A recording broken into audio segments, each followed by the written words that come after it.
해 아래 새 것이 없나니 이죄인 살리신 주 새롭게 하소서. 찬양 드리고 하기 시작합니다. 해 아래 새 것이 없나니 이죄인 살리신 주 보라 새롭게 되니 비좁은 주의 놀라운 권능 찬양하세 우리 주. 오 주여 영광 받으소서. 새롭게 하소서. 새롭게 하소서. 새롭게 하소서. 늘 새롭게 하소서. 이 아래 새 것이 없나니 이죄인 살리신 주 보라 새롭게 되니 비좁은 주의 놀라운 권능 찬양하세 우리 주. 오 주여 영광 받으소서. 새롭게 하소서. 새롭게 하소서. 새롭게 하소서. 늘 새롭게 하소서. 아멘. 기도하겠습니다. 은혜로우신 아버지 감사합니다. 우리 날마다 새롭게 하시고 하나님의 은혜 가운데서 살아갈 수 있도록 은혜 주셔서 감사합니다. 오늘 예수님을 닮고자 오늘도 왔사오니 오늘 말씀을 듣는 가운데 우리 심령이 새로워지게 하시고 은혜 가운데 풍성해지는 은혜의 시간이 되게 하옵소서. 시종을 맡겨오며 예수님의 이름으로 감사하며 기도합나이다. 아멘. 예, 이 시간 우리 창세기 41장부터 보죠. 교재 129쪽입니다. 창세기 교재 129페이지를 보시면 41장이 나오게 되어지는데요. 바로의 꿈과 그 요셉의 해몽에 대한 말씀이 나옵니다. 1절부터 13절에 가면 바로의 꿈과 술 맡은 관원장이 요셉을 천거하는 내용이 나옵니다. 본문은 요셉의 운명을 최종 결정지을 세 번째 꿈 사건, 곧 바로의 꿈 사건에 대한 기록으로서 생생한 꿈으로 인해 심히 번민하는 애굽 왕 바로와 그 꿈을 풀지 못해 쩔쩔매는 애굽의 술객들과 그 박사들의 모습을 기록된 전반부 1절부터 8절입니다. 그 애굽 왕 옆에 그를 보자는 대신들이 얼마나 똑똑하겠어요, 그죠? 그 애굽 나라에서 제일 똑똑하다는 사람들 다 모아서 세웠을 거 아니에요. 자, 그럼에도 불구하고 하나님께서 주신 꿈을 풀어요, 못 풀어요? 못 푸는 거죠. 이건 하나님께서 주신 지혜로만 푸는 거지 세상 지혜로는 할 수 없다라고 하는 것을 보게 됩니다. 영적인 일은 성령으로밖에 할 수 없다는 거. 자, 술 맡은 관원장이 약 2년 전 감옥 생활 때에 요셉의 꿈 해석을 기억해내죠. 예. 그러니까 2년 동안 잊어버렸잖아요. 술 맡은 관원장이 꿈을 해석하면서 당신이 풀려나거든 어때요? 왕에게 말해서 나를 좀 이곳에서 나오도록 해달라고 부탁을 했지만 정말 잊어버리는 거예요. 예. 왜 그랬을까요? 하나님의 때가 아직 안 이루어지는 거예요. 아직도 요셉이 나이가 30이 안 됐거든요. 왜 30이 중요하냐면 그때 당시 공무원으로서 관원으로서 세워질 수 있는 나이가 30이에요. 아시겠죠? 그러니까 요셉이 만약에 30이 안 된 상태에서 꿈 해몽을 하면 나이가 몇인가? 27인데요. 아직 어리구만 하고 상만 주고 끝냈을 거예요. 근데 30이 되니까 공무원으로서 국가 공무원과 대신으로 쓸 수 있는 충분한 자격이 갖춘 거예요. 그러니까 하나님께서는요 기가 막히게 역사하는 거예요. 그냥 우리가 보면 우연히 그냥 되는 것이 아니라 하나님의 철저한 계획 속에서 이루어지는 거예요. 그러니까 그 꿈 해석을 해주고도 거의 2년 동안 잊어버리는 거예요. 왜? 때가 아직 안 되니까. 자, 여기서 우리는 하나님께서 적절한 때에 적합한 상황을 만들기 위해서 바로의 꿈을 통해서 섭리하셨다는 사실을, 예, 그러니까 하나님께서 참으시고 2년 동안을 기다렸다가 시간이 딱 되니까 바로에게 꿈을 꾸게 하시고 그 꿈을 요셉에게 풀게 하시는 어떤 이런 부분들을 보게 돼요. 그러니까 육신으로 보면 그 요셉의 입장에서 보면 2년 동안이 얼마나 길었겠어요. 그죠? 차라리 소망이 없었으면 아예 기대가 없잖아요. 근데 술 맡은 거 하느냐 꿈 해석해서 나갔잖아요. 그러니까 뭔가 이제 소망이 좀 생겼잖아요. 이분이 나갔으니까 왕한테 말해서 풀려나면 좋겠다라고는 어떤 기대가 있단 말이에요. 그러니까 더 힘들죠. 예. 그런데 2년이 되니까 하나님께서 하시더라는 가장 적합한 때에 하나님께서 하시더라라고 하는 거예요. 근데 이걸 우리는 알아요, 몰라요? 모르죠. 그러니까 우리 입에서는 뭐가 나오냐? 불평과 원망이 나오는 거예요. 아니 왜 하나님?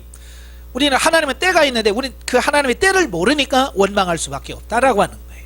그래서 우리가 끊임없이 하나님께 질문할 수 있는 게 그거예요. 하나님, 하나님의 때가 언제입니까? 라는 거예요. 예, 저도 영성훈련하면서 제일 하나님께서 많이 저에게 말씀하셨던 부분이 뭐냐면 기다려라 라는 거예요. 기다려라. 아니 나는 이제 급해 죽겠는데, 예? 나는 지금 조급해서 빨리빨리 뭘 해야 되겠는데 하나님께서는 기다려라는 거예요. 그러니까요, 처음에는 왜 하나님 음성을 들어본 적이 없으니까 하나님 음성 듣는 것 자체만으로 얼마나 감사한지 몰라요.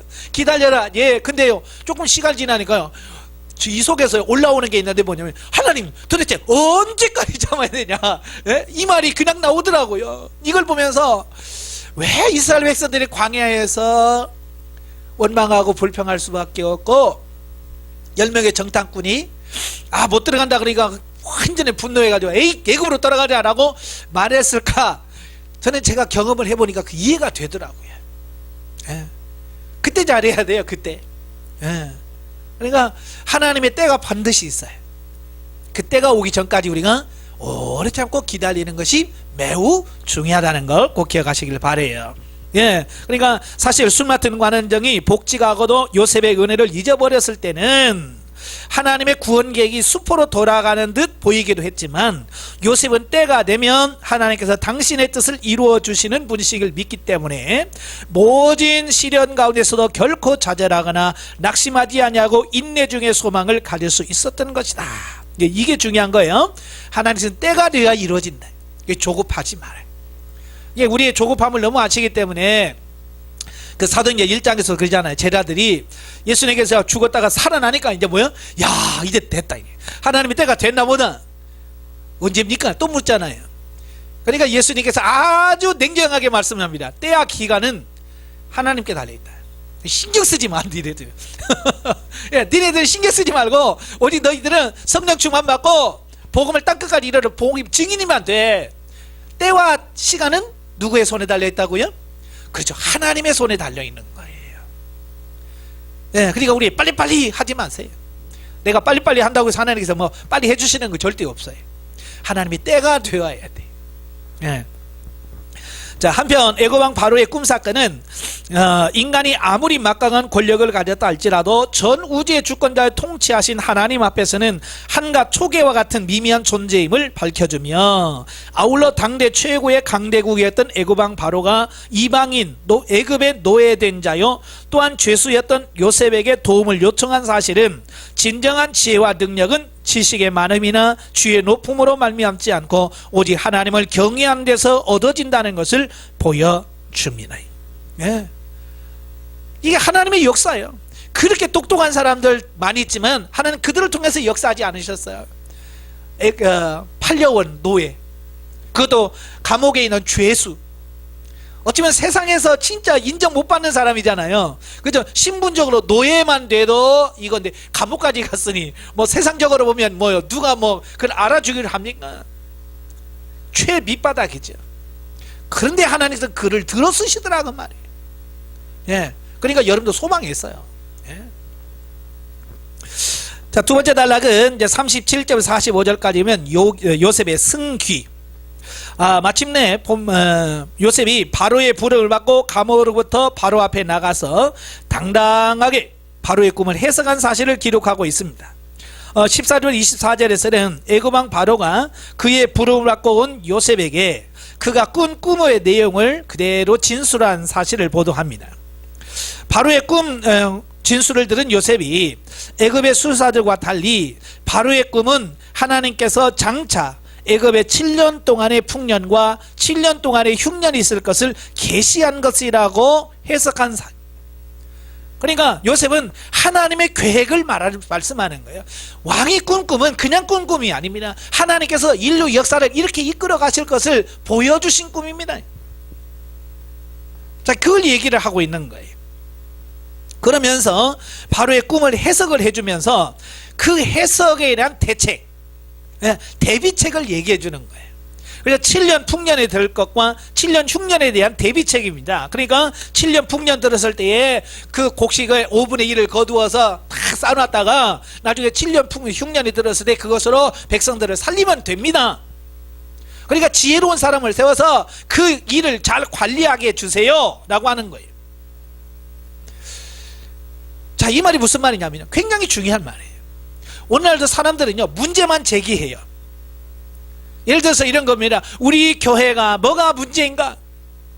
예를 들어서 우리 교회가 왜 부흥 안 되죠? 라고 말하면 대부분의 사람들은요 기도 안 해서요, 전도 안 해서요, 뭐가 없어서요, 뭐 이렇게 얘기한다면, 근데 그러려면 우리가 어떻게 해야 되죠? 라고 물으면 답이 없는 거예요. 그러니까 답이 없는 이야기를 해야 되는 거예요. 그러니까 문제가 해결이 안 되잖아요.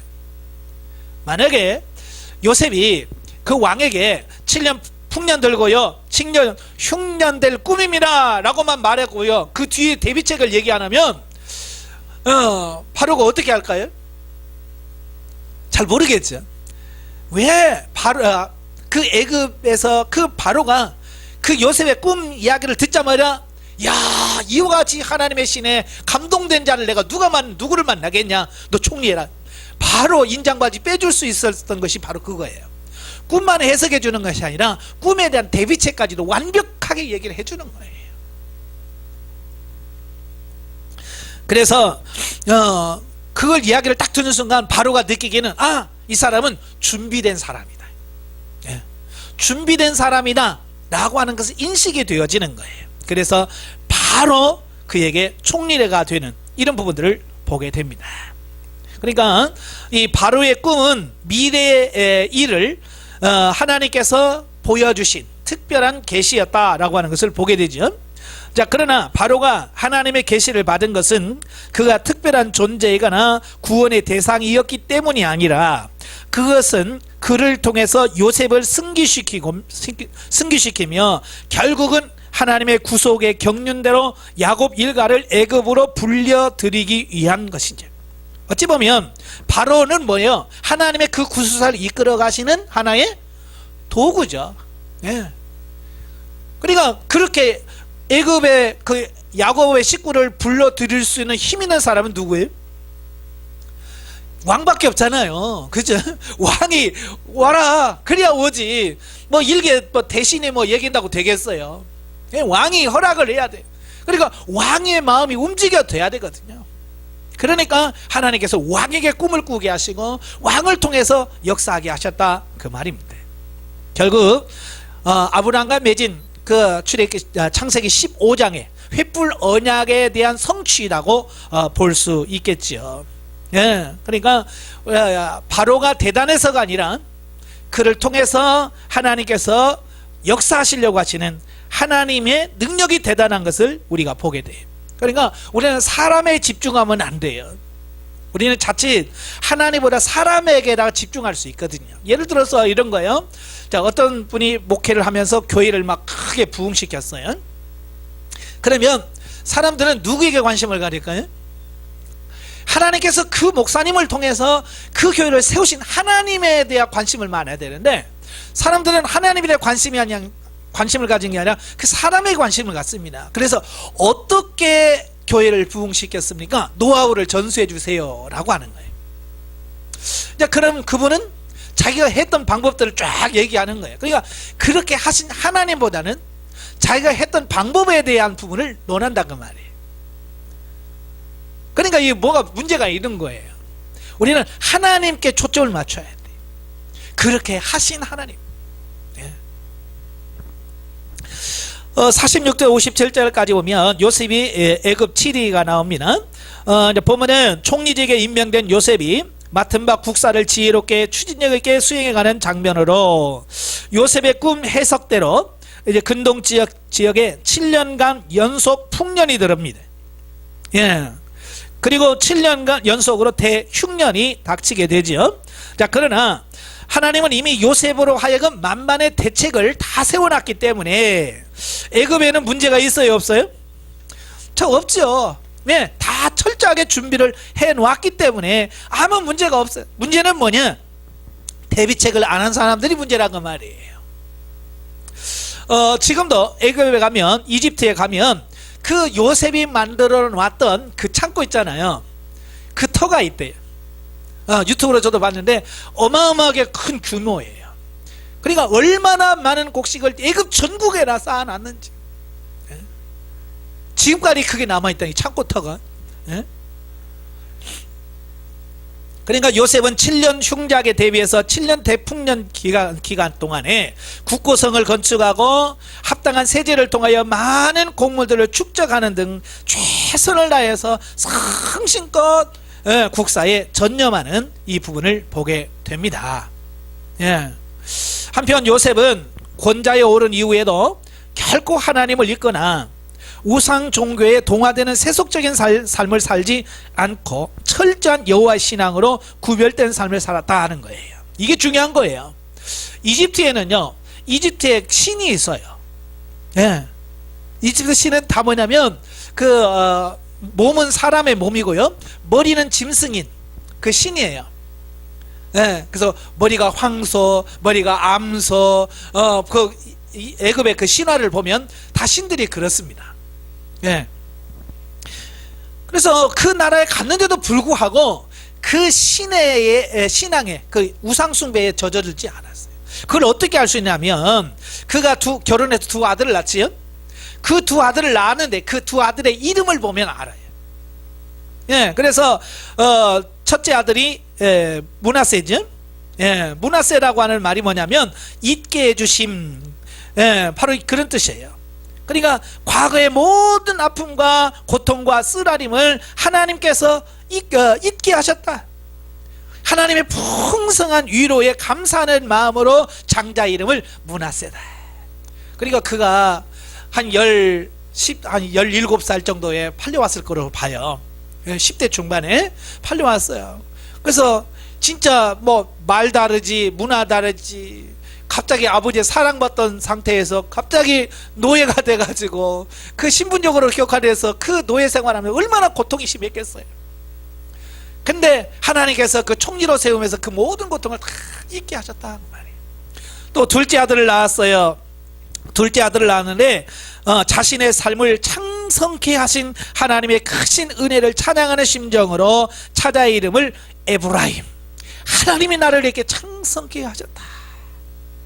자기를 높인 게 아니에요. 하나님의 이름을 높였다는 말이에요. 그러니까 자녀의 이름을 그렇게 지음을 통해서 자신의 신앙을 고백하고 있는 거예요. 그러니까 여러분 성도들도 보면 그렇잖아요. 믿음 있는 사람들은 자녀의 이름을 지을 때 어떻게 하면 신앙적으로 영적으로 이름을 지을까 고민 많이 해요. 저도 자녀를 낳고 고민하면서 이름을 어떻게 지을까요? 기도하면서 졌거든요.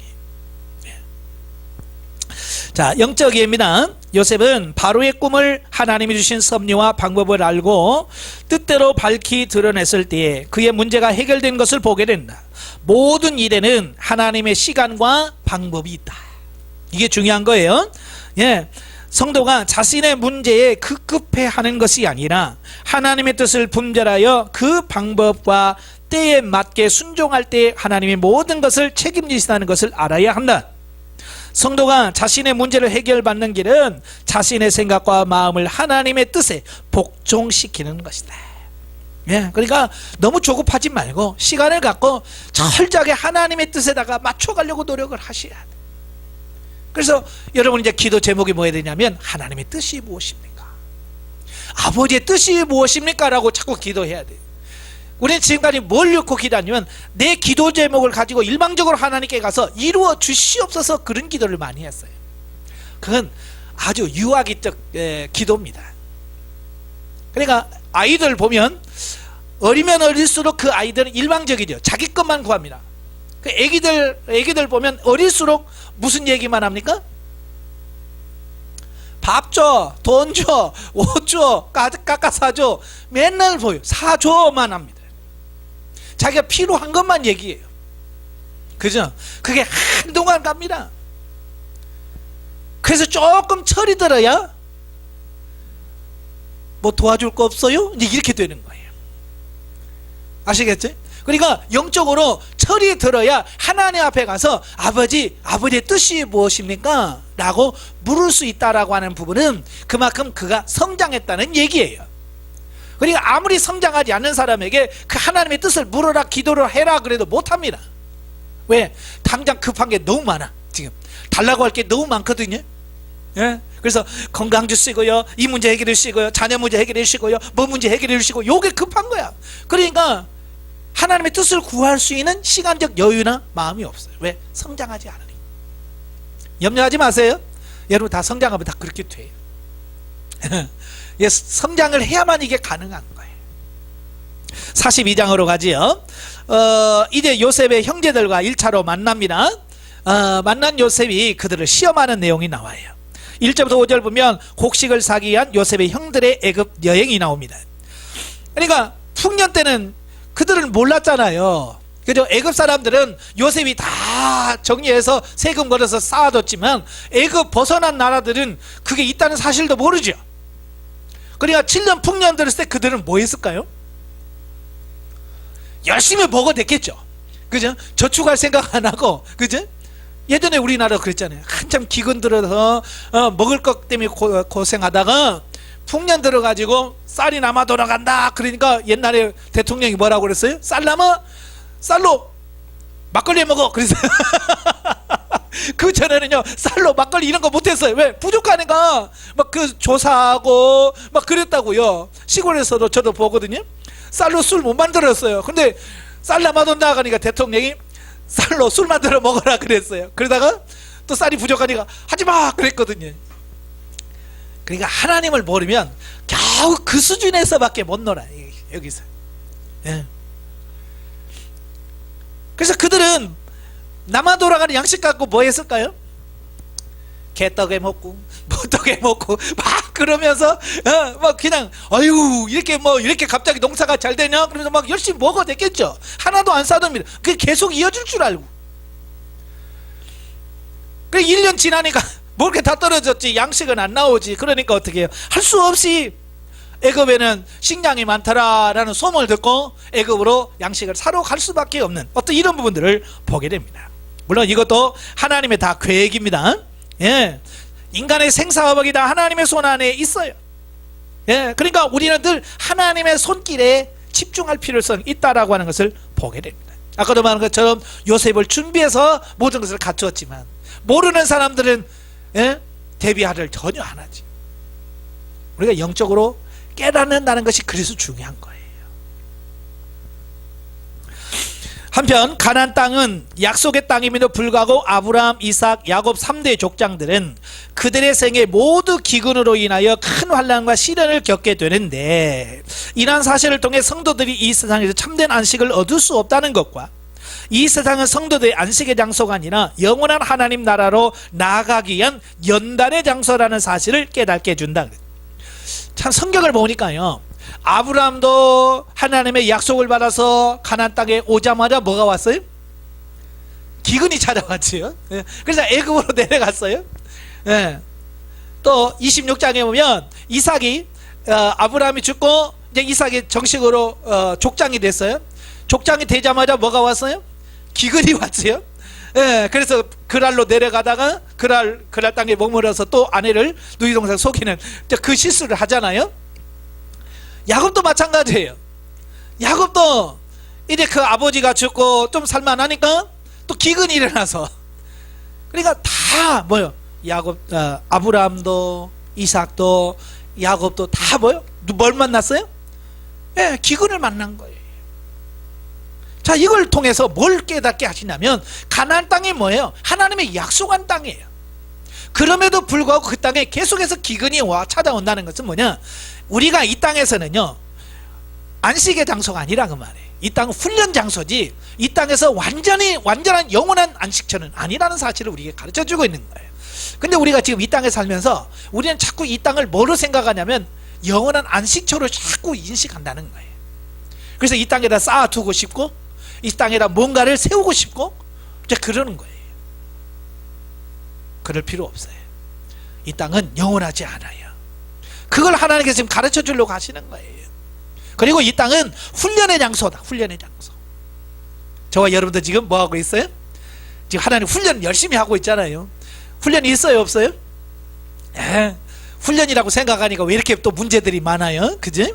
예, 힘들게 안 했던 사람들이 갑자기 힘들게 하고, 예, 그런 부분들이 생기는데 그건 바로 저와 여러분을 세우시려고 하는 거예요. 그래, 이 땅에는 훈련 없는 사람이 없어요. 다 그런 훈련을 통해서 하나님께서는 어떻게 해요? 변화시켜 가는 거예요. 아브라함도 그런 훈련을 통해서 변화되었고, 이삭도 변화되어 갔고, 야곱도 변화되어져 간 거예요. 그렇다면 오늘도 그 많은 훈련과 연단의 과정을 통해서 저와 여러분도 변해갈 거라는 거예요. 그래서 고난에 감사하고 훈련에 감사할 수 있어야 돼요. 6절에서 25절까지 오면 이제 요셉과 형들이 만납니다. 자, 요셉은 형들을 만났어요. 요셉은 그 형들을 만나자마자 뭘 깨달았을까요? 그 형제들이 쭉 와가지고 자기들에게 쫙 절을 합니다. 그 절하는 순간 뭘 깨달았을까요? 그저 꿈을 하나님께서 하셨구나. 그 형제를 보고 형제들이 자기의 무릎을 꿇고 절하는 순간 모든 것을 깨달았어. 그래서 육신의 감정으로는 뭐요? 형, 나 요셉이야 라고 하고 싶겠죠. 그러나 요셉은 자기 육신의 감정에 의해서가 아니라 하나님의 계획하심이 뭘까? 지금 이 문제를 통해서, 이 사건을 통해서 하나님께서 지금 뭘 하시려고 하시지? 라고 하는 깨달은 거예요. 그래서 육신의 감정을 속이는 거예요. 그 형제들을 시험하는 겁니다. 예. 그래서 너희들 정탐꾼아, 정탐하러 왔지? 예. 그래서 정탐하러 왔다고 그를 하면서 결국은 뭐요? 시몬을 붙잡아 놓고 베냐민을 데려와라. 예. 베냐민을 데려와라 라고 요구하는 어떤 이런 모습들을 보게 되어지죠. 그러니까 지금 요셉과 형이 만난 시간을 보면 거의 한 여기 20년이라고 되어 있는데요. 20년이 넘었죠. 그러니까 요셉이 10대 중반에 팔려왔으니까요. 10대 중반에 팔려왔죠. 그가 30살 돼서 30살 뒤에서 총리가 됐죠. 총리가 되면서 7년 동안 풍년이 있었죠.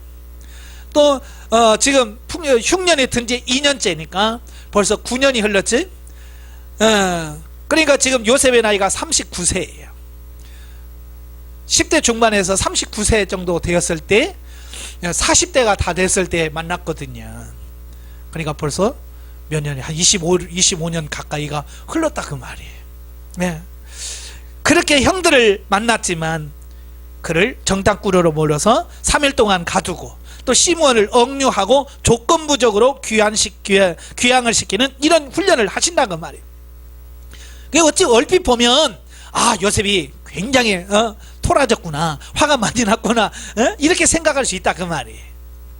그런데 요셉의 행동은 매우 성숙한 신앙을 소유한 자의 사려 깊고 지혜로운 행동이었다라고 하는 거예요. 얼핏 보면 그것도 용서 못해가지고 그 형들을 이렇게 미워하냐, 골탕 먹어 이러라고 생각할 수 있지만 그런 게 아니란 말이에요. 왜냐하면 요셉과 형들이 진정한 화해를 이루고 결과적으로 요셉을 애굽에 먼저 보내신 하나님의 뜻을 이루기 위해서는 형들이 지난날의 잘못에 대한 회개가 선행되어야만 한다 그 말이에요. 잘못을 뉘우치도 않은 상태에서 용서해 줄게 하면 그 화해 용서받은 기쁨이라든지 이런 게 없어요. 예.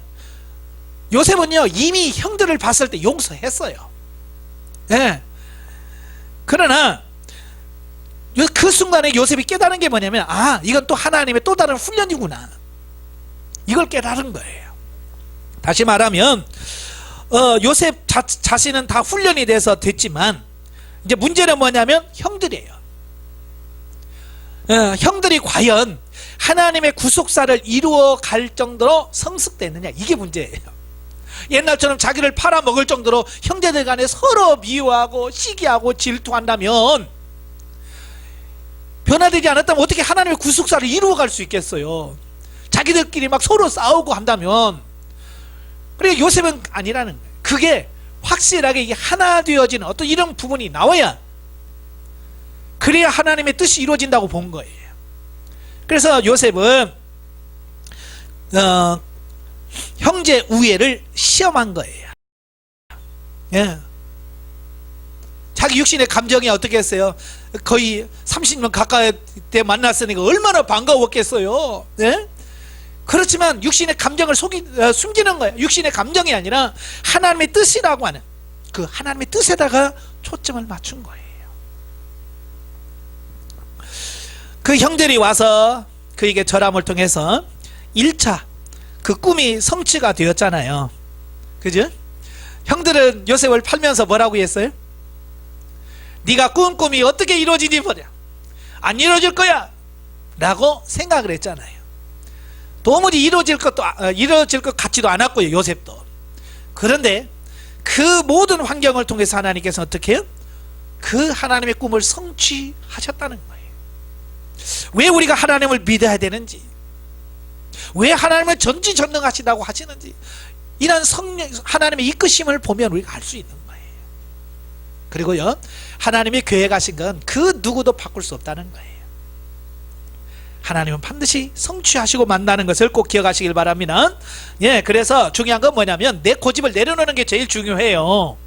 예?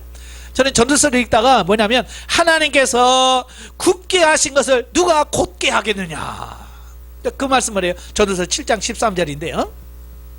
예, 하나님께서 이렇게 굽어 놓으셨어요. 하나님께서 계획을 이렇게 세워 놓으셨단 말이에요. 하나님께서 세우신 것을 우리가 어떻게 반드시 만들 수 없다는 얘기예요.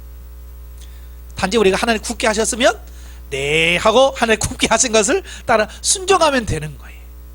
근데 우리는 어떻게 해요? 어떻게든 이걸 피려고 해요. 곱게 만들려고 하다 보니까 시간 낭비, 많은 정력과 모든 것을 낭비할 수밖에 없다는 거예요. 26절 38절에 보면 요셉 형들의 귀한 보고와 야곱의 탄식이 나옵니다. 자, 이제 요셉의 형제들이 돌아가서 분명히 10명이 갔잖아요. 10명이 갔는데 몇 명이 왔어요? 9명밖에 안 왔잖아요. 시몬은 붙잡혀 있으니까. 그러니까 이제 야곱이 깜짝 놀라서 왜 19명이나? 그러니까 다 사정 얘기를 했겠죠. 예? 그 이야기를 듣고 베냐민 데려오라는 말을 듣자마자 야곱이 막 큰 고통에 빠지고, 예? 네가 너희들이 나를 더 힘들게 하는도다 막 그러면서 탄식을 하고 울잖아요. 왜 그래요? 하나님의 계획을 몰라서 그런 거죠. 하나님은 그냥 기가 막히게 다 애굽으로 이끌어서 정말로 하나님의 뜻을 이루려고 하지만 그걸 전혀 모르는 거야. 내일 일은 난 몰라요. 우리는 모르잖아요. 그러니까 오늘도 늘 걱정하면서 사는 거예요. 내일을 모르니까.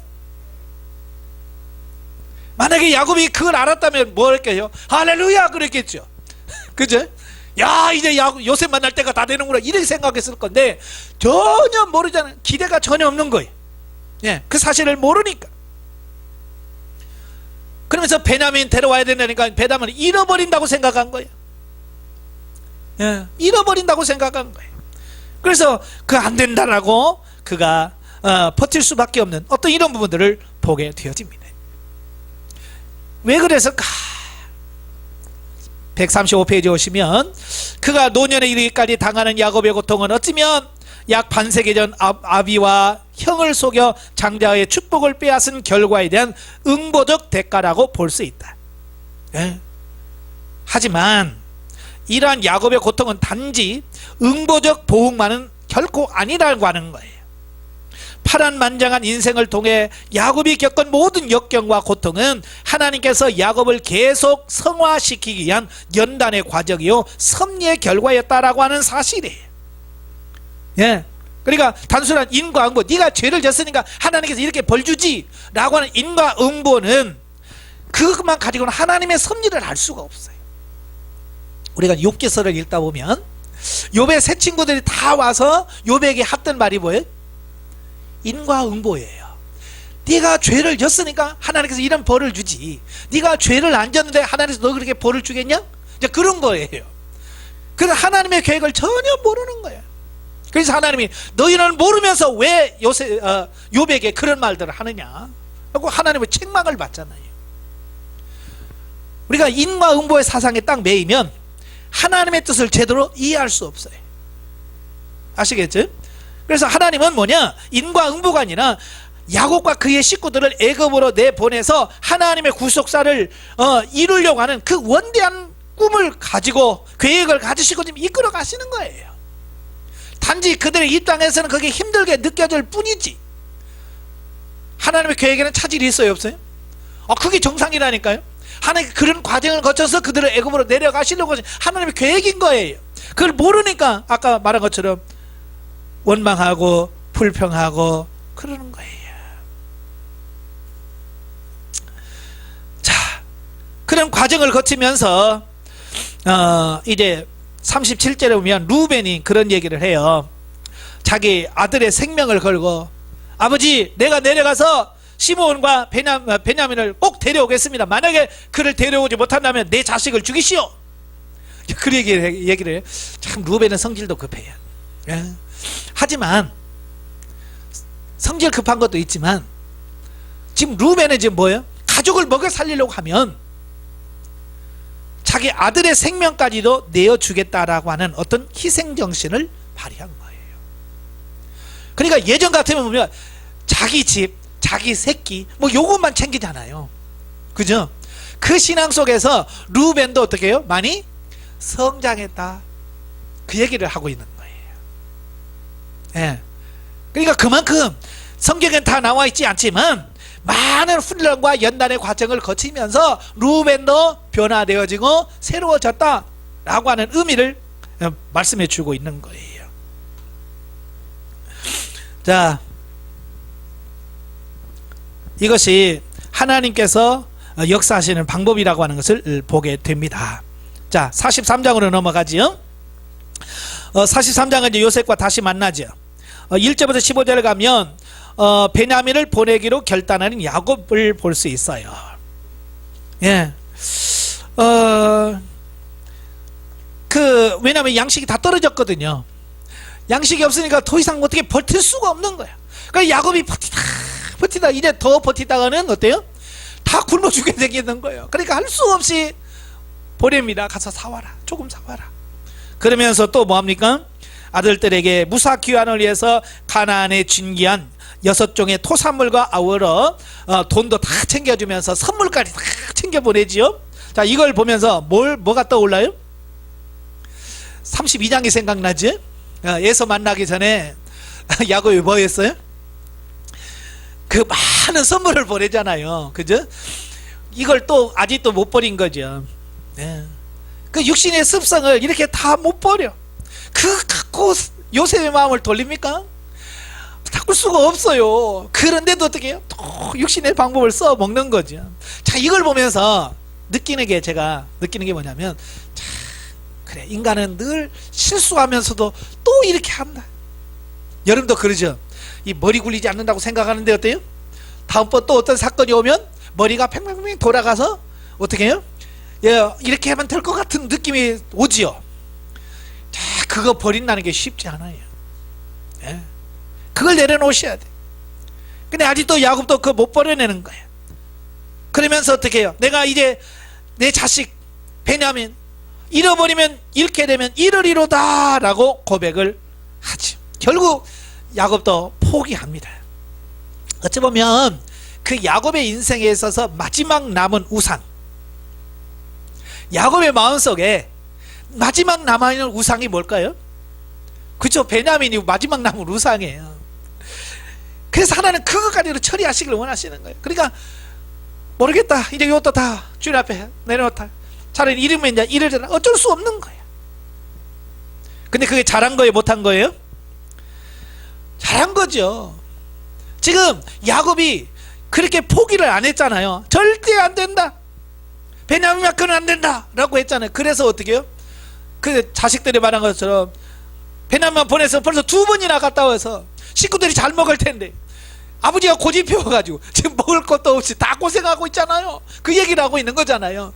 야곱이 포기를 안 하니까 가족 전체가 고생하는 거예요. 자, 이걸 뭘 말씀하냐면 여러분 자신들이 빨리 변화되면 여러분의 가정들이 쉽단 말이에요. 근데 내가 변화되지 않고 내가 고집을 피우면 나로 인하여 가족들이 고생한다는 말이에요. 그걸 아셔야 돼요. 그러니까 야곱이 빨리 포기했더라면 훨씬 더 쉬웠을 텐데. 근데 사람들은 언제 가서 포기해요? 끝에 가서 포기한다고 말이에요. 버틸 만큼 버티고 도무지 안 됐다 싶을 때 포기하는 거예요. 그러니까 고생은 고생대로 다 하고, 다 한 다음에 포기한단 말이에요. 그만큼 그러니까 미련한 거죠. 여러분 그러지 마세요. 하나님께서 내려놔라 그러면 어떻게 해야 돼요? 알겠습니다 하고 빨리 내려놓으셔야 돼. 그래야 여러분 자신도 가족도 고생하지 않아요.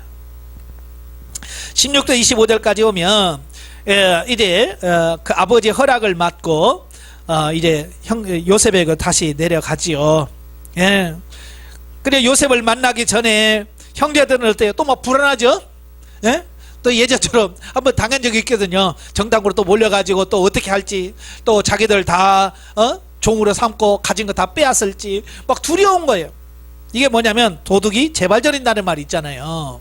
예? 그러니까 자기들은 예전에 요셉에게 했던 그 죄책감이 그 안에 있었던 거예요.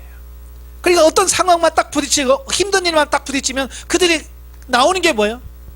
아휴 그때 우리가 그랬으면 안 되는데. 늘 그게 있는 거예요. 그러니까 지금 형들에게 요셉 앞에 가서도 지금 자기들끼리 막 얘기하는 거야. 평상시 지금 요셉하고 통역을 세워놨기 때문에 요셉이 못 알아듣는 줄 알았거든요. 근데 요셉은 다 알아듣는 거예요. 근데 이게 무슨 얘기하고 있는지 다 아는 거예요. 그러니까 자기 판 것 때문에 막 툴렁툴렁하면서 하는 걸 들으니까 요셉도 마음이 아프죠. 예? 그걸 지금까지 30년 가까이 이 안에서 그들 나름대로 얼마나 힘들어했는지를 느끼는 거예요. 그러니까 우리는 나만 생각하잖아요. 그래 나를 그렇게 힘들게 했어? 이제 우리는 그런 것만 생각하는데 사실은 힘들게 한 사람이 어찌보면 더 힘들거든요. 이 죄책감에. 그래서 도둑 맞은 사람은 다리 뻗고 자도 도둑놈은 다리 뻗고 못 잔다는 말이 있잖아요. 예? 그러니까 이 형제들은 어떤 사건만 오면 예전에 그 요셉을 판 그 죄책감에서 너무 괴로워하고 있는 거예요. 예. 여러분도 마찬가지예요. 여러분 안에 있는 죄를 해결받지 못하면, 처리받지 못하면 늘 그런 죄책감에 눌려서 살 수밖에 없다라고 하는 거예요. 예. 자유가 없는 거예요. 그래서 요셉이 그들을 훈련하고 완전한 용서를 함을 통해서 그들에게 자유를 선포하려고 했던 거죠. 자, 26절에서 34절 보면 요셉이 형제들을 환대하지요. 이제 12명의 공동체가 다 모였어요. 12아들이 30년 가까운 새에 다 이제 만났지요. 그래서 식사를 합니다. 자, 그런데 형제들은 지금 총리가 요셉이라는 걸 전혀 눈치를 못했죠. 아마 상상도 못했을 거예요. 자, 그럼에도 불구하고 11형제가 와서 자신에게 절을 함을 통해서 하나님께서 꾸게 하신 그 꿈이 성취되어지는 어떤 이런 부분들을 보게 되어집니다. 네. 그래서 정말 하나님께서 하시면 된다. 네. 하나님께서 하셔야지 우리 생각으로는 할 수가 없다라고 하는 거 꼭 기억하세요. 영적에 봅니다. 자, 요셉은 자신을 팔아 넘겼던 형제들을 만나게 되고 그들을 위해서 그 응자인데요. 잔치를 응자치고 잔치를 써놔야 됩니다. 오타가 나왔네요. 잔치를 베풀게 된다. 요셉이 형들로부터 배반을 당했을 때에는 이해하지 못할 일을 겪었으나 후에는 하나님의 섭리를 깨닫고 원수를 은혜로 갚게 된다. 이처럼 각 성도가 당시에는 원망할 수밖에 없는 대인관계 문제와 환경에 처할지라도 하나님을 의지하고 인내하며 주의 뜻대로 나아갈 때 하나님의 놀라운 섭리를 발견하게 될 것이다. 예. 요셉이 형제들을 그렇게 큰 잔치를 벌여서 대접할 수 있었다고 하는 것은 뭐예요? 그 형제들을 모았다는 얘기예요. 예, 용서했다는 얘기예요. 예, 다 용서했다는 얘기예요. 예. 그만큼 요셉은 변한 거죠. 그러면서 요셉이 전에는 몰랐지만 자기가 총리가 돼서 형제를 만나서 딱 보니까 어때요? 예전에는 형들이 자기가 판 것에 대해서만 생각하면서 원망했어요. 나를 그렇게 살려달라고 해도 팔던 그 형제 만나기만 해봐라, 뭐 그런 생각도 했겠죠. 그러나 총리가 돼서 자기를 보니까 자기를 총리로 만든 1등 공신이 누구예요? 형이에요. 그러니까 그 전에는 그렇게 미워할 수밖에 없는 그 형들이었지만 막상 총리가 되고 보니까 그들도 역시 하나님의 뜻을 이루는 도구에 불과했구나, 이걸 깨달은 거예요. 그러니까 그게 용서가 되는 거예요. 여러분도 마찬가지예요. 예전에 여러분이 힘들게 했던 분들 다 보세요. 미흡죠. 용서가 안 될 수도 있어요.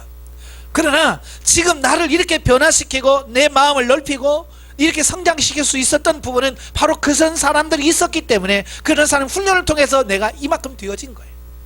그러니까 그분들은 누구예요? 은인인 거죠. 여러분 지금까지 이렇게 만드신 은인이에요. 그러니까 지금까지 여러분 힘들게 했던 부분들을 미워하지 마세요. 용서하세요. 그리고 그분들에게 감사의 선물을 드리셔야 돼요. 당신이 있어서 내가 이만큼 변화됐습니다. 그게 되면 성장한 거예요. 그게 안 되고 아직도 아이고 그 사람만 생각하면 그냥 이가 갈려, 이거 아직 내가 멀었다는 얘기예요. 네? 나는 아직 변화될 부분이 너무 많다는 얘기예요. 변화되시길 바래요. 예. 그러니까 요셉은 이게 바뀌니까 형들에게 엄청난 잔치를 벌이면서 예? 그게 다 주잖아요. 용서했기 때문에. 44장을 보면 형제들에 대한 요셉의 2차 시험과 유다의 탄원이 나옵니다. 1절 13절에 보면 형제들에 대한 요셉의 은잔 시험이 나와요. 예. 요셉은 자기는 다 이미 아까도 말한 다 용서했어요, 형들을. 근데 문제는 뭐냐, 이들이 정말로 준비되었느냐라고 하는 거예요. 하나님의 그 구속사를 성취할 만큼 정말 준비가 됐나? 왜냐하면 그들이 준비가 안 되면 하나님의 그 거대한 구속사가 성취가 안 된단 말이에요. 그래서 하나님 요셉은 그 두 번째 시험을 통해서 그 형제들이 정말로 하나 되어진 형제애가 정말로 회복되어졌나, 이것을 시험하기 위해서 시큰 잔치 벌여놓고 은잔을 숨겨놔라. 그것도 누구에게? 베냐민에게. 자, 베냐민의 그 곡식단의 자루에다 넣어놔라. 자, 그러면서 시험을 하는 거예요. 아마도 요셉은 형제들을 시몬을 애굽의 볼모로 남겨두었던 1차 방문, 애굽 방문과 귀환 때와는 달리 2차 애굽 방문과 귀환 때는 애굽 총리의 후한 대접을 받았을 뿐만 아니라 1차 애굽 방문 시 억류되었던 시몬과 베냐민을 무사히 데리고 다시 고향으로 돌아가게 되었으므로 그들의 발걸음은 가벼웠고 그 마음은 매우 기뻤을 것이다. 그렇죠? 이래 시몬도 데려갔지요. 베냐민도 데려갔으니, 그리고 막 총리한테 푸짐한 대접까지 받았으니 얼마나 기분이 좋겠어요. 그죠? 아마 그들은 막 콧노래를 보면서 야, 지금 곧 닥쳐올 그 지금 아무것도 생각 안 나는 거지. 예? 그 다음에 있을 시험은 저 뭐 꿈에도 생각 못해요. 아마 여러분도 그래요. 저와 여러분도, 저도 이제 훈련 받을 때 그렇더라고요. 여기 막 이런 형통할 때 보면 그 뒤에 하나님이 이런 훈련 계획이 있다는 사실을 몰라요. 그래서 막 너무 좋아가지고 막 행복해 있는 거예요. 지금 형들의 모습과 똑같은 거예요. 그것도 잠시 잠깐 때가 됩니다. 그것도 잠깐. 요셉의 형제들은 요셉의 은잔 시험으로 인하여 또다시 경악해 되고 비탄에 잠기고 만다. 예. 그러니까 이런 훈련 받을 때 좋아도 너무 좋아하지 마세요. 잠깐 동안 맛보게 하신 거고 그 뒤에 하나님께서 역사하신. 저도 훈련 받을 때 그렇더라고요. 어떤 분이 와서 목사님 제가 식사 대접하겠습니다. 그리고 제가 한참 훈련 받을 때요. 그래서 저를 막 맛있는 걸 사서 아주 막 잘 먹이더라고요. 그 뒤에는 꼭 일이 있더라고요. 처음에는 그걸 몰랐어요. 근데 한두 번 경험하고 나니까요, 꼭 요셉하고 똑같아. 실컷 먹여놓고 그 다음에 훈련시키시더라고요. 그래서 이제는 그 다음 누가 목사님 어디 식사로 가요, 제가 맛있는 거 데려갈게요. 그러면 먹으러 가면서도 이 하나님 또 뭘 일을 시키려고 하지, 또 하나님께서 뭘 하시려고 하지. 이제 그게 이게 가면서도 그게 늘 하나님께 이게 되니까 너무 거기에 빠지지 않더라고요. 바로 여러분도 이제 그런 거예요. 일이 잘 돼도 그 일 잘 되는 이거에 너무 집착하고 너무 빠지지 않는다는 말이에요. 어디다 초점 맞추냐면 하나님의 역사지. 하나님께서 또 뭘 하시려고 하지? 하나님께서 무슨 계획을 갖고 계시지? 하나님께서 또 뭘 하시려고 하시지? 그러니까 늘 하나님께 초점을 갖도록 만드는 거예요. 그러려고 하나님께서 그렇게 하시는 거거든요. 형제들은 그걸 모르는 거야. 아직 그 수준에 못 이르니까. 그러니까 지금 뭐요? 시부원 풀려났지요. 베냐민도 무사히 하지요. 다 해서 이제 좋지요. 그러니까 막 아마 콧노래를 부르면서 빨리 가자. 그러고 막 좋아가지고 막 갈 거 아니에요. 에? 그런데 이제 요셉이 뭐예요? 때가 되니까 가라. 그렇죠? 그러니까 불이 나게 쫓아가서 그들을 다시 잡아오는 어떤 이런 부분을 보게 되죠. 그러니까 그의 형제들을 곤경에 빠뜨린 이유가 결코 형들이 범한 과거의 잘못을 보복하려 한 것이 아니라는 거예요. 우리가 성경을 오해하지 말아야 되는 게 이거예요. 다만 지금 요셉이 하려고 하는 게 뭐예요? 베냐민에 대한 형들의 형제 애를 시험하고자 했을 뿐이라는 말이에요. 지금 야곱의 12아들이 있지만 야곱의 부인이 몇 명이에요? 4명이잖아요. 그러니까 배다른 형제가 12명이에요. 아니 우리는 같은 뱃속에서 자라났어도 형제간에 우애가 안 좋은 집안이 얼마나 많아.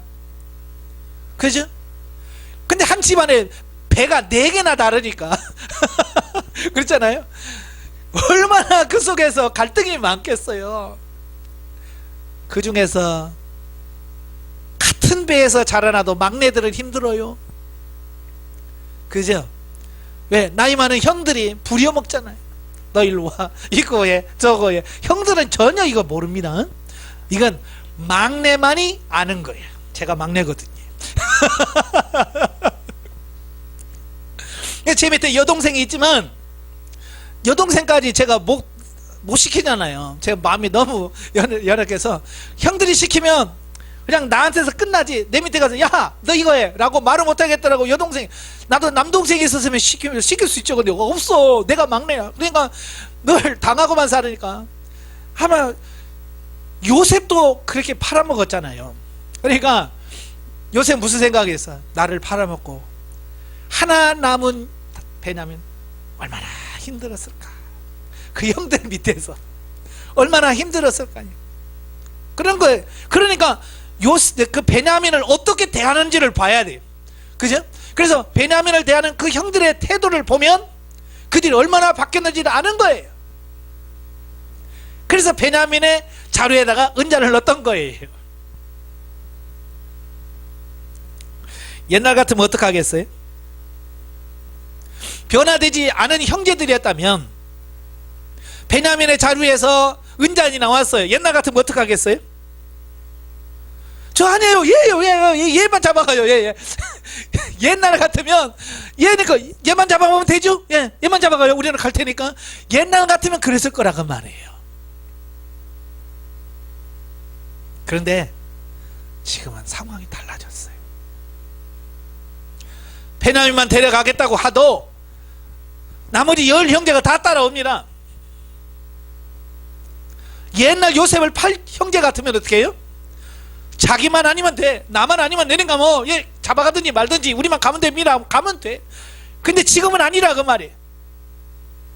10형제가 다시 옵니다. 그래서 뭐라고 그래요? 우리가 다 종이 되겠습니다.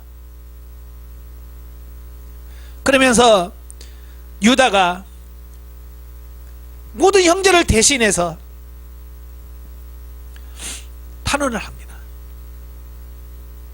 그 탄원 내용이 뭐냐면 그 아버지에 대한 사랑. 저희 아버지가 연로하십니다. 아버지의 생명이 이 아이에게 달렸습니다. 이 아이들이 안 가면 그 아버지는 돌아가십니다. 그 아버지에 대한 이 부모에 대한 효도. 그러면서 뭐라고 그래? 내가 이 아이를 대신하겠습니다. 내가 종이 될 테니까 내 동생 얘만은 돌려주세요 라고 탄원하는 거예요. 제가 전에 말씀드렸죠. 시험은 드는 게 아니고 뭐 하는 거라고요? 통과하는 거라고 그랬잖아요. 시험은 드는 게 아니라 통과하는 거예요. 요셉의 그 시험에 형제들이 포기하지 않았어요. 특별히 유다가 막 적극적으로 앞장서서 변호합니다. 얘는 그럴 사람이 아닌데요. 근데 결과는 나왔잖아. 그 자료에서 나왔으니 변명을 못하는 거예요. 예? 그 자리에 안 나왔으면 모르겠는데 나왔으니까 어떻게 변명할 수가 없는 거야. 이게 답답하죠. 예?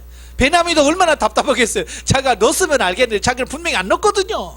근데 그 속에 나왔으니 변명도 못하겠고 얼마나 속 터지겠어요. 그런데도 유다는 포기하지 않아요. 포기하지 않고 끝까지 변호하고 자기 자신이 대신해서 종이 되고 그 동생을 보내달라고 탄원할 만큼, 이게 뭐예요? 요셉이 얼마만큼 그가 변화됐는지를 아시겠죠. 원래 유다는 그래도 마음이 좀 착한 편이잖아요. 원래 형제들이 요셉 또 죽이려고 했잖아요. 그죠? 죽이자! 그래서 죽이려고 하니까 루벤이 야 죽이지 말자. 뭐 죽이면 뭐하냐. 그냥 굶어 죽게 저 구덩이다 그냥 하자. 괜히 피 흘릴 필요 없냐. 구덩이다 넣어다. 그래서 굶겨 죽이려고. 물론 이제 루벤은 형제 몰래 그래 풀어줘서 돌아가게 하려고 했잖아요.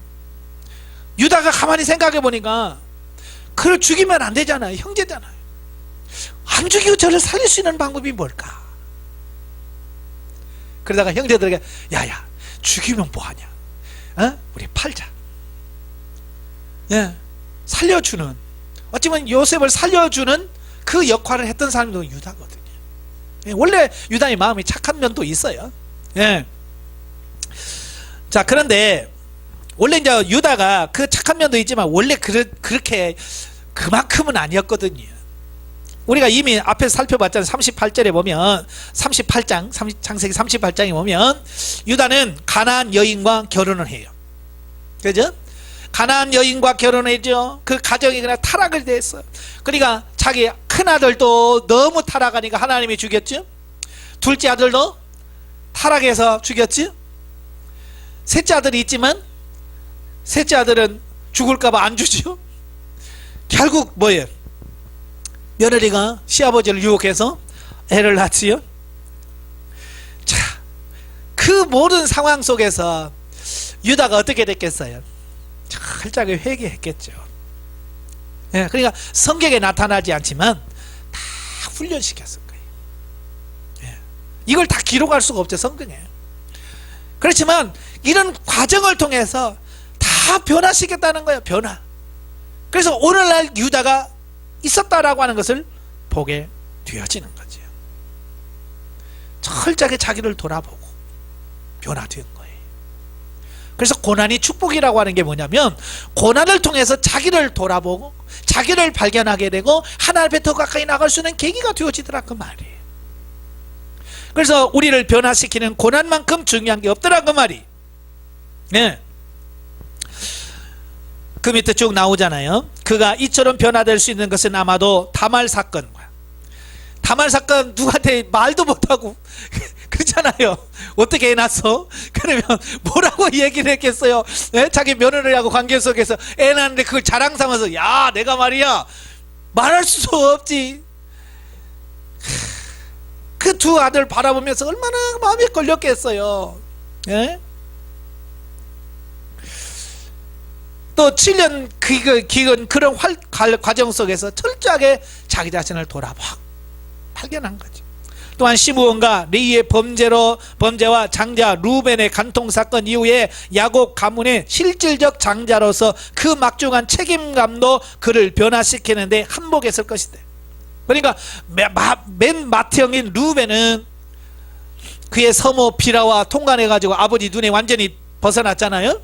그러니까 장자지만 아버지 눈에 완전히 벗어나서 장자 역할을 못해. 또 둘째 셋째 시므온과 레위는 뭐요? 또 세겜 사건 때문에 아버지 눈에 완전히 또 벗어났잖아요.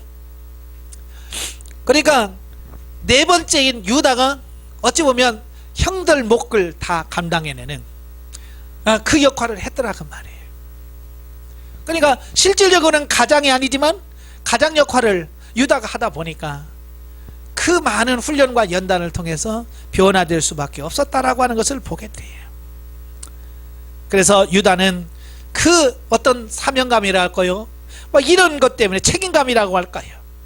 그래서 효성스러운 탄원을 하고 위에 어린 자기 희생적인 그 탄원을 통해서 그 가식 없이 하는 그 탄원이 요셉의 마음을 그냥 확 움직여버린 거예요. 네. 그러니까 요셉이 걱정했었잖아요.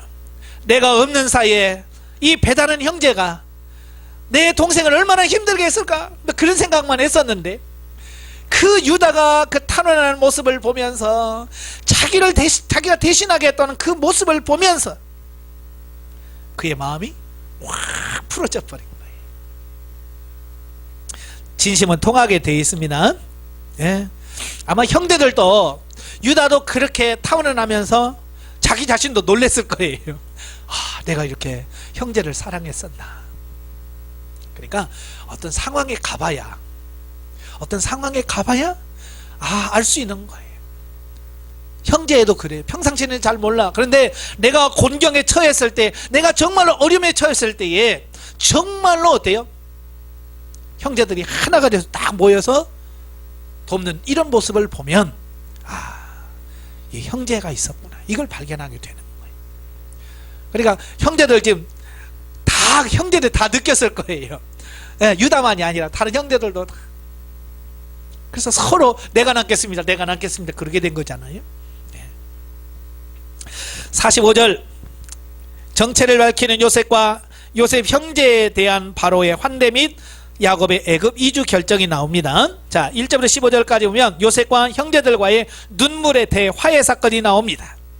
본문은 유다의 자기 희생적인 진솔한 탄원으로 말미암아 형제들의 변화를 알게 된 요셉이 마침내 자신의 신분을 밝힌 사실과 두려움에 빠져있는 형제들을 진심으로 위로한 사실을 보도하고 있다 그랬어요. 요셉은 두 번째 시험이 바로 이런 형제애를 알아보게 한 시험이었는데 유다의 그 감동적인 변호에서 요셉은 분명히 깨달은 거예요. 예전의 형들이 아니구나. 변화되어졌구나. 완전히 새로워졌구나 라고 하는 그 모습을 보게 된 거예요. 그래서 더 이상 그 형들을 시험할 의미가 없는 거죠. 통과한 거예요. 예, 요셉의 시험에 통과된 거예요. 그러니까 더 이상 시험할 필요가 없죠. 그러니까 뭐요? 형님들, 내가 요셉입니다. 당신이 애굽에 판 요셉입니다 라고 자기의 신분을 밝히게 되는 이런 부분이죠. 그러니까 여기서 중요한 게 뭐냐? 시험을 통과해야 된다는 거야. 시험을 통과해야만 이런 역사가 나타난다는 거예요. 오늘날 왜 이런 은혜를 맛보지 못하는가? 우리가 이런 시험을 통과하지 못하기 때문에 그렇다라고 하는 거예요. 예. 자, 여러분도 보면 그래요. 이제 가정생활 하다 보면 이제 주로 파트너가 누구냐면 부부죠. 이제 부부가 이제 주로 파트너예요. 그래서 우리가 영성훈련 받으면서 우리가 조금씩 변화되죠. 변화될 때 진짜 변화되는지를 시험해 주는 사람이 누구냐면 남편이에요. 남편이 봐도 여러분들의 변화되는 모습을 보입니다.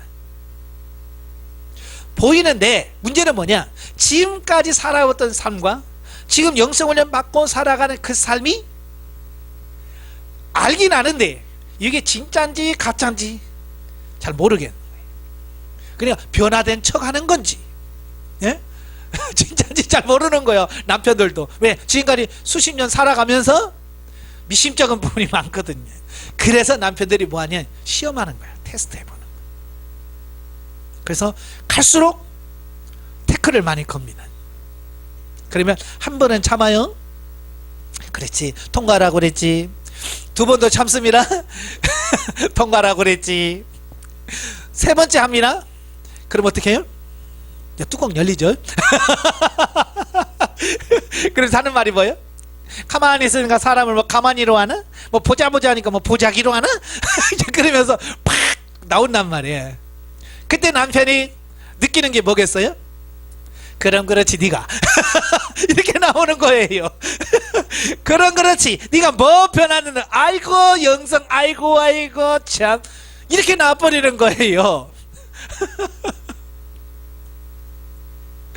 만약에 요셉의 형제들이 아까 말한 것처럼 나는 아니에요, 얘요 베냐민 얘만 잡아가요, 그리고 꽁무니 뺐다고 한다면 어떻게 했을 것 같아요? 요셉이 아마 잡아다가 줄이를 틀어라 저놈들. 아마 그랬을 거예요.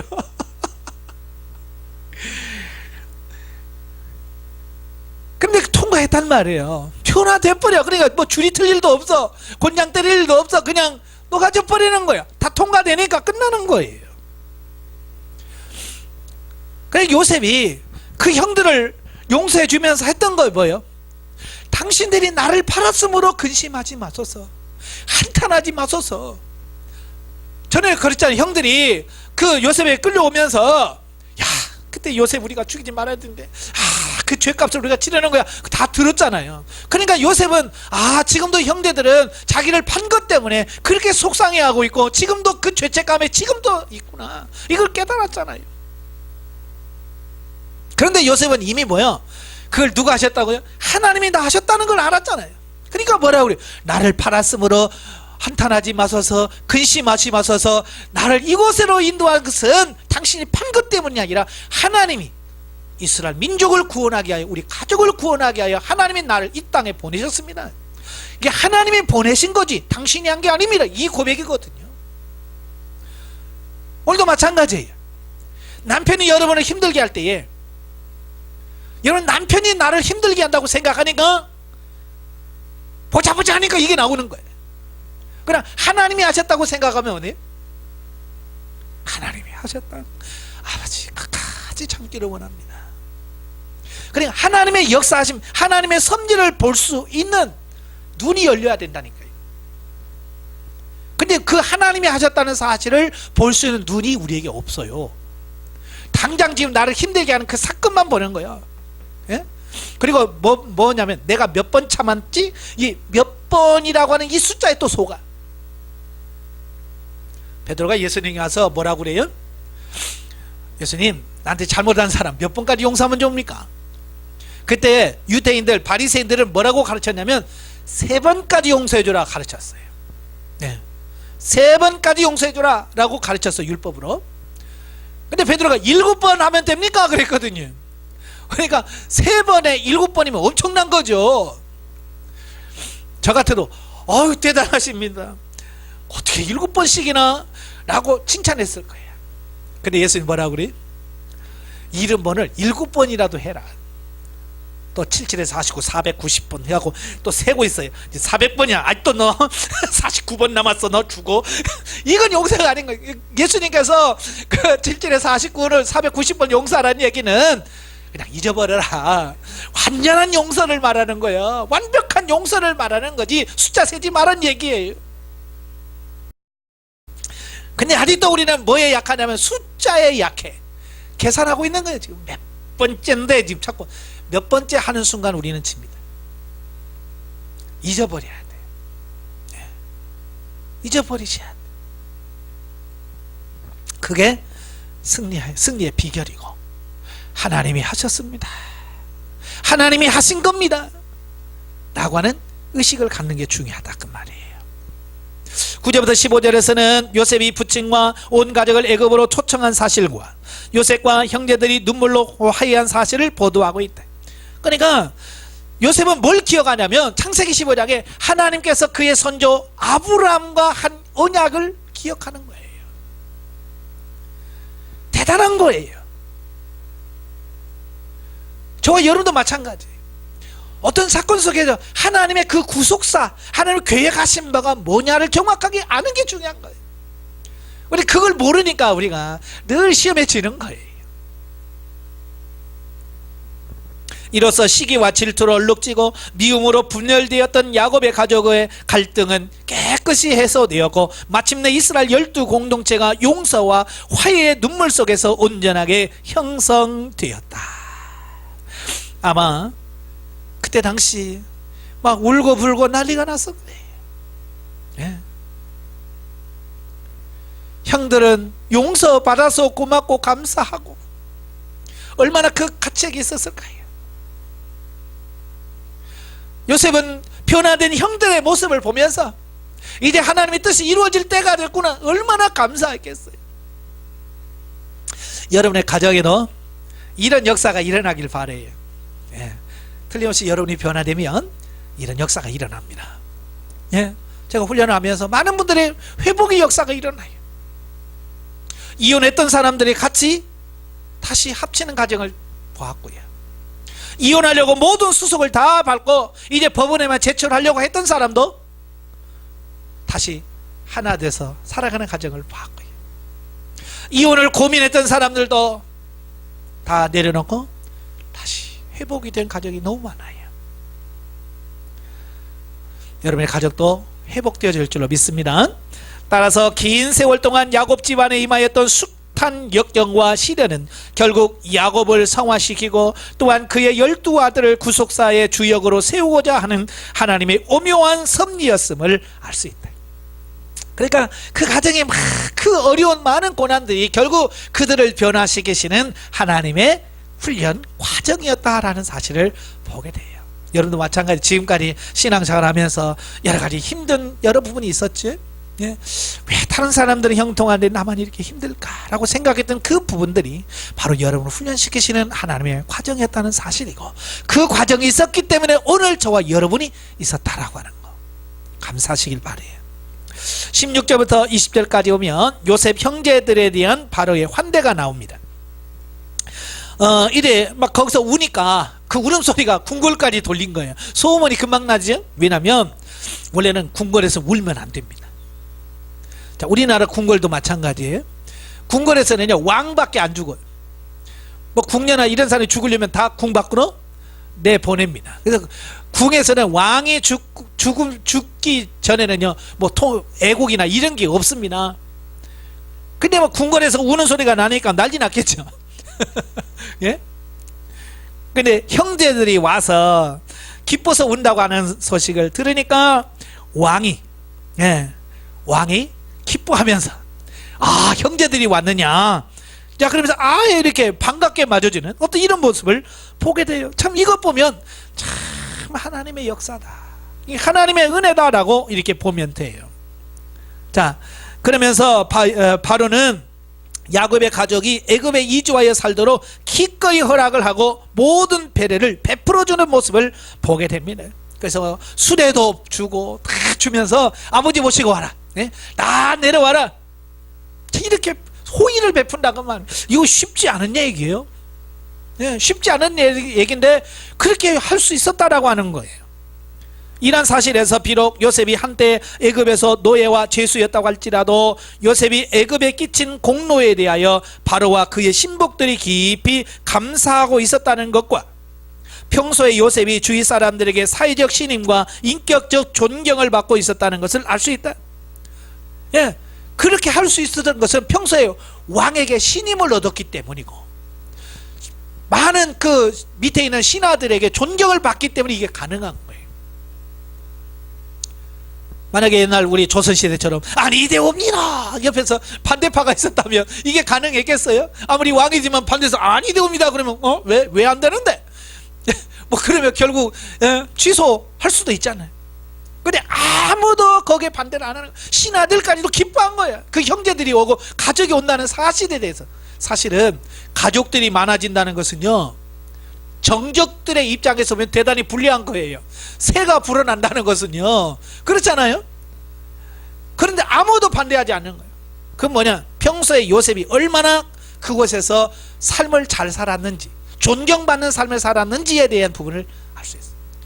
그리고 요셉이 죽고 나서도 요셉을 아는 애굽 사람들은 다 이스라엘에 잘해주고 이스라엘 민족이 아주 친절하게 했어요. 이제 출애굽하면 이제 때가 되니까 요셉을 알지 못하는 왕을 세우죠. 그래서 이스라엘 민족을 핍박하게 되는 거죠. 그러니까 그 전까지만 해도요, 그 7년 기근에서 구원하게 해줬다는 그 요셉의 그 고마움, 감사함, 그게 애굽 사람들 마음속에 다 있는 거예요. 여러분도 존경을 받으셔야 됩니다. 불신했다면 불가능했을 거예요. 인정을 받으셔야 돼. 그래서 여러분이 직장에서 일하신다면 직장에서 인정을 받으셔야 돼. 이런 신앙의 삶의 열매로 주위 사람들을 감동시킬 수 있어야 된다라고 하는 거 꼭 기억하시면 좋겠고요. 21절부터 28절까지 오면 요셉의 형제들 2차 귀양 보고입니다. 극진한 대접을 받지요. 왕이 데려오라는 그 선물과 양식과 버금 그 수레까지 다 주었잖아요. 예? 그 뭐요? 이제 아브라함에게 한 그 약속이 성취될 때가 다 다가왔다라고 하는 것을 여기서 보게 되어집니다. 아마 야곱도 이런 날이 올 거라고 생각했을까요? 꿈님들 알았으리요. 아무도 몰랐을 거예요. 여러분도 마찬가지. 훈련받고 나중에 여러분들이 어떤 삶을 누릴 때에 내가 이렇게 정말 누려도 되나? 내가 이렇게 정말 하나님에서 행복해도 되나? 내가 어떻게 이런 삶을 살 수 있지? 그런 때가 여러분 앞에 옵니다. 예, 반드시 와요. 예, 저도 훈련하면서 너무 고맙습니다 목사님, 감사해요. 그 전화를 많이 받아요. 변화되니까 예전에는 감히 자기는 상상도 못했던 일들이에요. 가정에서 그렇게 행복할 거라고 생각을 못했고요, 교회 안에서 그렇게 행복하게 신앙생활 할 거라고 몰랐어요. 그러나 변화되고 보니까 너무 행복한 거예요. 여러분 소망을 갖길 바래요. 소망을 갖고 그날이 온다는 사실을 기억하면서 열심히 훈련 받아가세요. 네.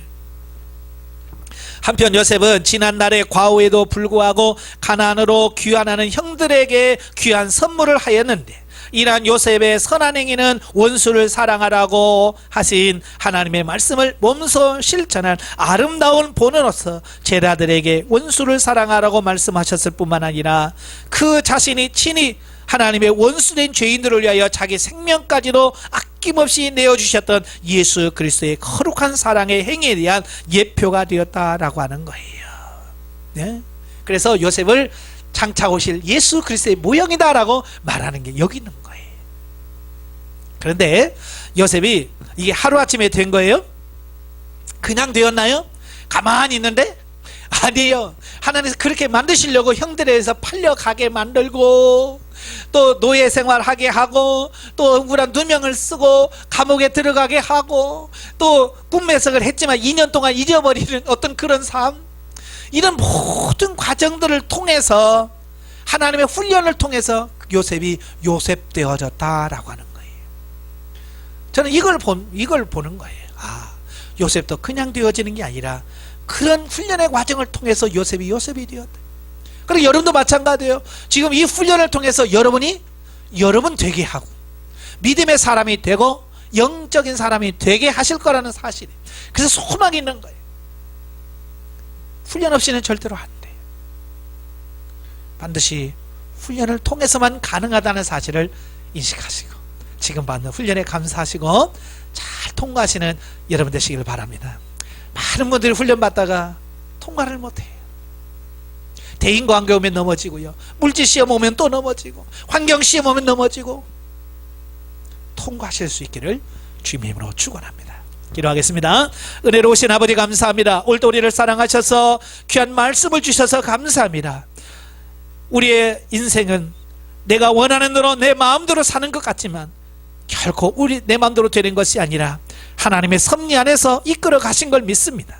하나님의 역사하심 속에서 날마다 변화되고 새로워져서 야곱이 야곱되며 요셉이 요셉되게 하셨던 그 하나님의 역사로 말미암아 우리가 우리 되어지는 역사가 있도록 도와주옵소서. 이 훈련의 과정을 잘 통과하는 우리 모두가 될 수 있도록 성령님 도와주옵소서. 예수님의 이름으로 감사하며 기도합나이다. 아멘. 하나님께 영광드립니다.